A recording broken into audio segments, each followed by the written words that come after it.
నా ప్రియమైన సహోదరి సహోదరులారా, లెంట్ డేస్లో మనం ఉన్నాం.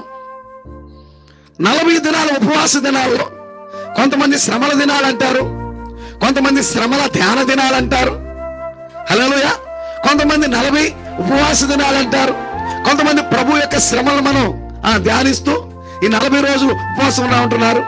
గమనించండి నా ప్రియమైన సహోదరి సహోదరులారా, ఈ 40 రోజులు ఒక విధమైన భక్తి చేయడానికి అనేకులు తీర్మానం చేసుకున్నారు. దేవుడు మిమ్మల్ని దీవించును గాక. ఈ 40 రోజుల్లో నిష్ఠగా ఉండాలనుకుంటున్నారు. దేవుడు మిమ్మల్ని దీవించును గాక. హల్లెలూయా. ఈ 40 రోజులు అనేక మంది పాపములో ఉన్నవారు వారి పాపమును విడిచి దూరంగా బ్రతకాలనుకుంటున్నారు. దేవుడు మిమ్మల్ని దీవించును గాక. హల్లెలూయా. ఈ 40 రోజులు మందుకు దూరంగా ఉండాలనుకుంటున్నారు. దేవుడు మిమ్మల్ని దీవించును గాక. ఈ 40 రోజులు సిగరెట్కు దూరంగా ఉండాలనుకుంటున్నారు. ఈ 40 రోజులు సినిమాలకు దూరంగా ఉండాలనుకుంటున్నారు. ఈ 40 రోజులు లోక స్నేహానికి దూరంగా ఉండాలనుకుంటున్నారు. ఈ 40 రోజులు పేకాడికి దూరంగా ఉండాలనుకుంటున్నారు. ఈ 40 రోజులు ఈ భౌతికమైన పాప కార్యాలకి దూరంగా ఉండాలనుకుంటున్నారు. 40 రోజులు ప్రార్థనలో ఉండాలనుకుంటున్నారు. 40 రోజులు భక్తితో ఉండాలనుకుంటున్నారు. 40 రోజులు దేవుని స్తుతించాలనుకుంటున్నారు.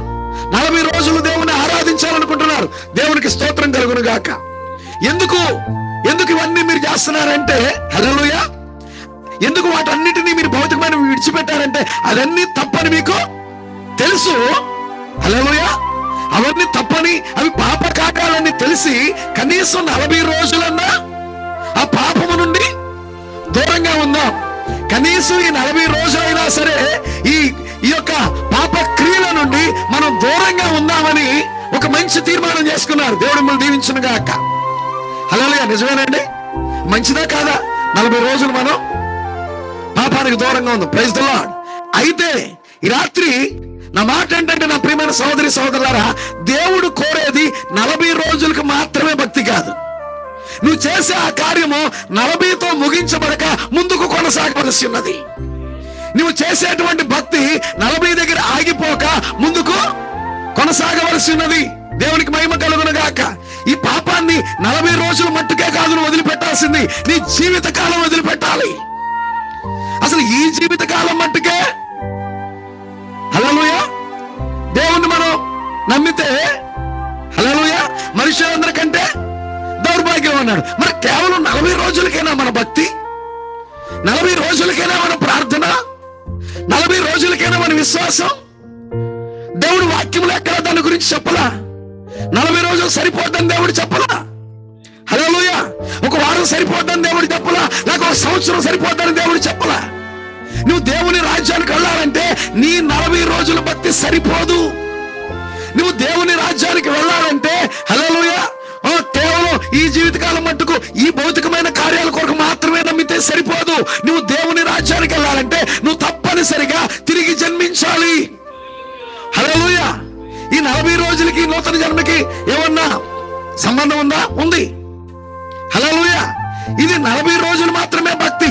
కానీ తిరిగి జన్మించావంటే, హల్లెలూయా, నీ పుట్టింది మొదలుకొని ఈ 40 రోజుల్లో ఎటువంటి నిష్ఠ ఉంటావో జీవితకాలం అంతా నిష్ఠ కలిగి ఉంటావు.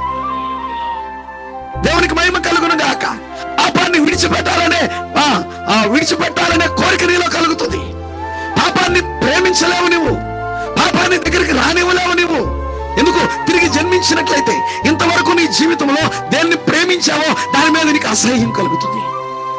ఎంతవరకు నీ జీవితంలో దేన్ని, ఏ పాపంతో నువ్వు హత్తుకొని ఉన్నావో, నువ్వు తిరిగి జన్మించినప్పుడు ఆ పాపం అంటే నీకు ఏ భావం కలుగుతుంది. ఆ పాపమునకు దూరంగా నువ్వు జీవిస్తావు. నిజంగా ప్రజలు, హల్లెలూయా, ఈ 40 రోజుల్లో పాపానికి దూరంగా ఉండాలి, ఈ పాప కార్యాలకు దూరంగా ఉండాలని వారు ఎంతగానో తాపత్రయపడుతున్నారు. మంచిది, దేవునికి స్తోత్రం కలుగును గాక. కానీ దేవుని యొక్క వాక్యం ఏం చెప్తుందంటే 40 రోజులు కాదు, నీ జీవిత కాలం అంతా ఉండాలి. 40 రోజులు కాదు, నువ్వు జీవించినంత కాలం ఇదే భక్తి నీ జీవితంలో కనపడాలి. హల్లెలూయా. ఎందుకంటే 40 రోజులు భక్తి చేసేస్తే పరలోకం దేవుడు ఇచ్చేస్తానంటే చేస్తే మంచిది. నా ప్రియమైన సహోదరి సహోదరులారా, ఇప్పుడు చేసేవాళ్ళని మానేమని కాదు నేను చెప్పేది. ఈ రాత్రి మాట చాలా జాగ్రత్తగా గమనించండి. 40 రోజులు ఆ మంటలాదివారంతోనో గుడ్ ఫ్రైడేతోనో అయిపోగానే అంతటితో ముగించమని చెప్పట్లా. అది అయినా మీరు మానవద్దు. హల్లెలూయా. నేను చెప్పేది అది. హల్లెలూయా. 40 రోజులు కాదంటలే, ఇంకెందుకు చేయటం వదిలేమంటలా. హల్లెలూయా. కొనసాగించండి. 40 రోజులు ఉండగలిగి నీవు 40 సంవత్సరాలు ఉండలేవా? ఆమేన్. హల్లెలూయా. ఒక నిశ్చయంతో నేను ఉండాలి ఉండాలి ఉండాలి. హల్లెలూయా. ఇప్పుడు దేవుని రాజ్యానికి వెళ్ళాలి వెళ్ళాలి వెళ్ళాలి వెళ్ళాలని ఉండాలి నీకు. దేవునికి స్తోత్రం కలుగును గాక. 40 రోజుల భక్తి నిన్ను పరలోక రాజ్యానికి వెళ్ళదు కానీ దేవునికి మహిమ కలుగును గాక. నూతన జన్మ నిన్ను పరలోకానికి తీసుకొని వెళ్తుంది. తిరిగి జన్మించడం ద్వారా నువ్వు దేవుని రాజ్యానికి వారసురాలు అవుతావు. దేవునికి స్తోత్రం కలుగును గాక. ఎందుకు ఈ కార్యాలను విడిచిపెట్టావు? లోక కార్యాలని, పాప కార్యాలు ఎందుకు విడిచిపెట్టావు? ఈ 40 రోజులు ఎందుకు నువ్వు మందు ముట్టుకోకూడదు అనుకుంటున్నావు? ఎందుకు సిగరెట్ ముట్టుకోకూడదు అనుకుంటున్నావు? ఎందుకు సినిమాలకు వెళ్ళకూడదు అనుకుంటున్నావు? ఎందుకు బూతులు మాట్లాడకూడదు అనుకుంటున్నావు? అవన్నీ తప్పుడు కార్యాలని నీకు తెలుసు. అట్లీస్ట్ ఈ 40 రోజులన్నా నేను దేవునితో గడుపుదాం అనుకుంటున్నావు. కానీ దేవుడు నీ ఎదురు నుండి కోరేది 40 రోజులు మాత్రం కాదు, నీ జీవితం నాకు ఇమ్మంటున్నాడు ఆయన. నీ జీవితం నాకివ్వు. దేవునికి స్తోత్రం కలుగును గాక. దేవుని పరిశుద్ధ గ్రంథంలో ప్రియులారా మనం చూసినట్లయితే హల్లెలూయా 40 రోజులు మాత్రమే చేయాలి అనే వాళ్ళకి కొన్ని ఆధారాలు ఉన్నాయి బైబిల్లో. వాళ్ళకి అనుకూలమైన లేఖనాలు వాళ్ళు తీసుకుంటారు. మోషే 40 రోజులు పర్వతం మీద లేడా? యేసు ప్రభు 40 రోజులు ఉపవాసం ఉండలేదా? దేవునికి స్తోత్రం కలుగును గాక. హల్లెలూయా. నిజమేనా? మోషే 40 రోజులు అక్కడ ఉన్నాడా సినాయి పర్వతం మీద? సినాయి పర్వతం మీద 40 రోజుల తర్వాత దిగొచ్చాడు కదా. మేము అలాగే 40 రోజులు దేవునితో ఉంటున్నాం. యేసు ప్రభు కూడా 40 రోజులు ఉపవాసం ఉన్నాడు కదా. ఉపవాసం ఉన్న తర్వాత వచ్చాడు కదా. అలాగే మేము కూడా 40 రోజులు ఉపవాసం ఉంటున్నాం. గమనించండి, ఆ 40 రోజులు దేవుడు పిలిచి మాట్లాడి పరిచర్యతో పంపించాడు. కానీ అక్కడ మోషేలో పాపం లేదని జ్ఞాపకం పెట్టుకోండి. మోషే పాపాలను విడిచిపెట్టాలడం కాదు. హల్లెలూయా. 40 రోజులు దేవుడు తన వాక్యాన్ని ఇచ్చాడు, ప్రజలు నడిపించి ఆజ్ఞనిచ్చాడు, ధర్మశాస్త్రం ఇచ్చి పంపించాడు. హల్లెలూయా. యేసుక్రీస్తు ప్రభువు 40 రోజులు ఉపవాసం ఉన్నాడు, పరిచర్య చేశాడు. అలాగే నేను చెప్తున్నా, నిజంగా నువ్వు దాన్ని మాదిరిగా తీసుకుంటే 40 రోజులు ఉపవాస దినాలు అయిన తర్వాత పరిచర్య ప్రారంభించు, పాపం జోలికి వెళ్ళకుండా. హల్లెలూయా. నేను మారాను, దేవుడు నన్ను మార్చాడు అని సాక్ష్యం ఇవ్వు. హల్లెలూయా. నిజంగా నా జీవితంలో దేవుడు గొప్ప నుండి నాకు విడుదల ఇచ్చాడని చెప్పి 40 రోజుల తర్వాత హల్లెలూయా సాక్ష్యం ఇవ్వు. సాక్ష్యం ఇవ్వాలంటే 40 రోజులు దేవుడు నిన్ను దర్శించి ఉండాలి. సాక్ష్యం ఇవ్వాలంటే 40 రోజులు దేవునితో నీవు వ్యక్తిగతమైన సంబంధం కలిగి ఉండాలి. అందుకనే 40 రోజులు ప్రార్థనకి వెళ్తారు. హల్లెలూయా. మంచిది. నేను తప్పట్లేదండి. హల్లెలూయా. నువ్వు చేస్తున్న 40 రోజులు నేను చెప్పే కార్యాన్ని గమనించండి. లెంట్ తప్పు, దినాలు తప్పు, అటు చేయడం తప్పు అని నేను అంట్లా. నువ్వు చేస్తున్నావు మంచిదే. 40 రోజులతో ముగించమాక, కొనసాగించండి. హల్లెలూయా. అర్థం చేసుకోండి. 40 రోజులతో ఆగిపోయే భక్తి కాదు దేవుడు మనకు 40 రోజులతో ముగించేటువంటి జీవితాన్ని కాదు దేవుడు మనకు నేర్పిస్తుంది. 40 దినాల ప్రార్థన కాదు దేవుడు మనకు నేర్పిస్తుంది. 40 దినాల బైబిల్ చదవడం కాదు దేవుడు నేర్పిస్తుంది. హల్లెలూయా.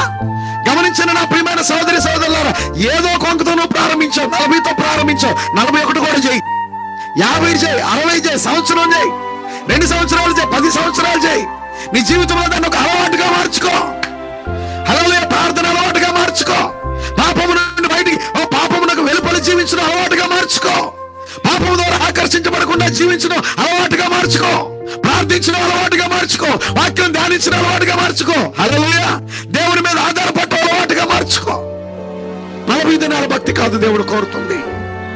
ఏదో రకంగా ఏదో ఒక వంకతో 40 వంకో లేకపోతే శ్రమల దిన వంకతో నువ్వు భక్తి చేయడం ప్రారంభించావు. ఆ భక్తిని ఆపొద్దంటున్నా నేను. ఆ భక్తిని కొనసాగించు. దేవునికి మహిమ